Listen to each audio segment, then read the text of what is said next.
Kami terpaksa berpindah ke taman dengan rumah yang agak kecil. Assalamualaikum warahmatullahi wabarakatuh. Saya Johari Biwanci. Saya adalah pemilik pada rumah ni yang berada di Kampung Masjid itu kawan. Saya suka rumah ni sebab rumah ni adalah satu impian saya daripada dulu lagi. Sebab kami asalnya di kampung ni, tapi ada masalah kami terpaksa berpindah ke taman dengan rumah yang agak kecil. Jadi kami berazam untuk membuat satu rumah impian kami, dan akhirnya kami berjaya dan alhamdulillah. Jadi ini adalah satu impian kami yang telah tercapai lah. Saya pun tak sangka apa mereka bentuk jadi tanda Inggeris ni cantik macam ni. Jadi bila dah nampak macam ni memang puas hati lah.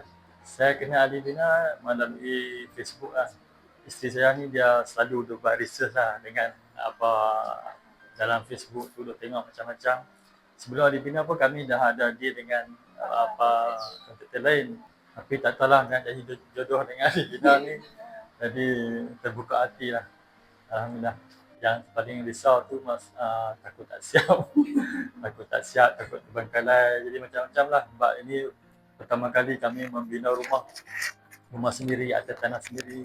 Saya dilahirkan di sini dan duduk rumah pusaka.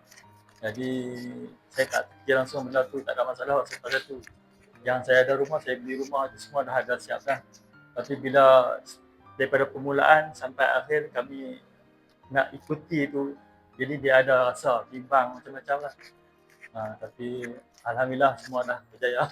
Kepada siapa yang ada tanah sendiri dan ada duit, ingin nak rumah sendiri, saya cadangkan lah berhubung dengan Alivina, bincang dengan diorang.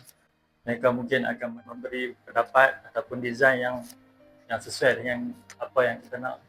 Saya harap Alivina terus majulah dengan bidang mereka.